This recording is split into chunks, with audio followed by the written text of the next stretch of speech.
ਜਿਹੜੇ ਕਦਰ ਕਰਦੇ ਨੇ। ਇਹ ਮੁਲਤਾਨ ਦੇ ਇਲਾਕੇ 'ਚ ਇੱਕ ਇਲਾਕਾ ਤੋਹੀਦਪੁਰਾ, ਅੱਲਾ ਨੇ ਮੈਨੂੰ ਗੱਲ ਯਾਦ ਕਰਾਈ।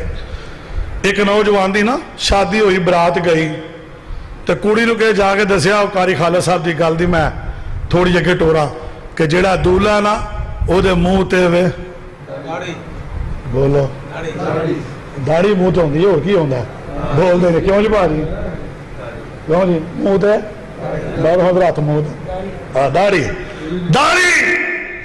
ਕੁੜੀ ਆਂਦੀ ਹੈ ਕੋਈ ਗੱਲ ਨਹੀਂ, ਕੁੜੀ ਆਂਦੀ ਹੈ ਅੱਬਾ मैं तेनू कहा सी कि मुंडे ते मुंह ते दाढ़ी बोलते छड़ो, बोलो दाढ़ी ना हो।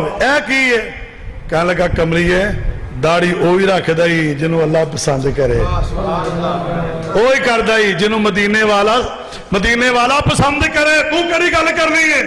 कह लगी अब उम्र है दाढ़ी दी, मैं सहन ही नहीं करने, मैं दाढ़ी वाला ब्याह कराना ही नहीं।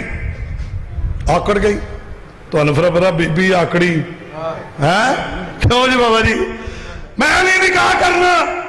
रजिस्टर आया उन्हें पीछे कर दिता, कुड़ी का प्यो ने समझाया पर वो ना मनी। जाके ना इको पुत्र सी उस बंदे दा अरशद दा,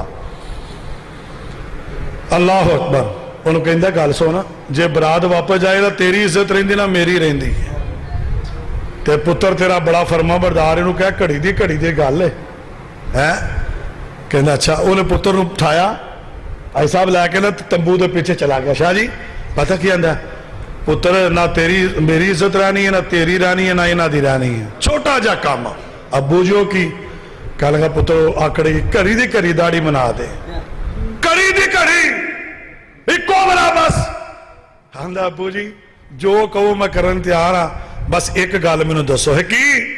अबू जी की क्या? कहना मेरी इज्जत नहीं रहिंदी। आंदा अबू जी ये दसो तुहाडी इज्जत बहुती है कि मुहम्मद रसूलुल्लाह की इज्जत बहुती है? दसो कि इज्जत बहुती है? तुहाडी इज्जत बहुती है या अमीना दे लाल की इज्जत बहुती है? कह लगा पुत्र इज्जत रसूलुल्लाह दी है। तो कह लगा अबू जरा पता करे कुड़ी मुसलमान भी है कि नहीं, पता कर जरा। अल्लाह फरमाते हैं फत्तबिऊनी युहब्बुकुमुल्लाह, मेरे नबी नाल मुहब्बत तुसी करो, व यगफिर लकुम ज़ुनूबकुम। ओदी तफसीर में लगा बयान करन। कह लगा अब्बा उन्हें मन भी जाए तो मैं इधर निकाह नहीं करना।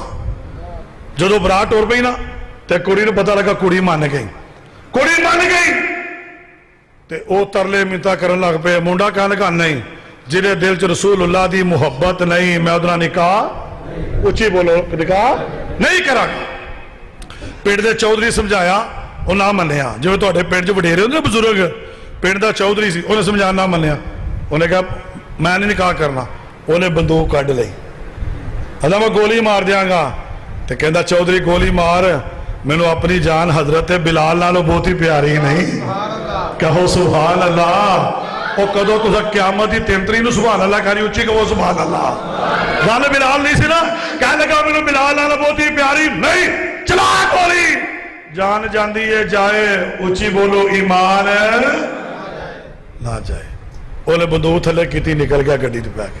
वो पिंड के अंदर दाखिल होने लग्या, इंज दरवाजा बनया। जो पहुंचे ना बरात वापस लैके खाली, तो दरवाजा बंद करके चौधरी हथ बन खलो गया। कह लगा मेरे जिन च बड़े ख्याल से इंज का जुआई लभांगा, इंज तो लभांगा, पर मैं तेरे वर्गा नहीं हो लभना है। गड्डी तो उतर, उन्होंने घर लै गया, धी तैयार करके गड्डी च बिठा के अद्धे पेन की रजिस्ट्री उस मुंडे के नाम करवा के कह लगा जा तेरे ईमान नू सलाम करना, तेरी मुहब्बत नू सलाम करना। ये जाके सजदे पै कहंदा वाह मालिका तेरे नबी की सुन्नत मुहब्बत का ख्याल किया तो दुनिया भी बेहतर कर दी है, आखिरत बेहतर कर दी है। किवें दी मुहब्बत है साडी।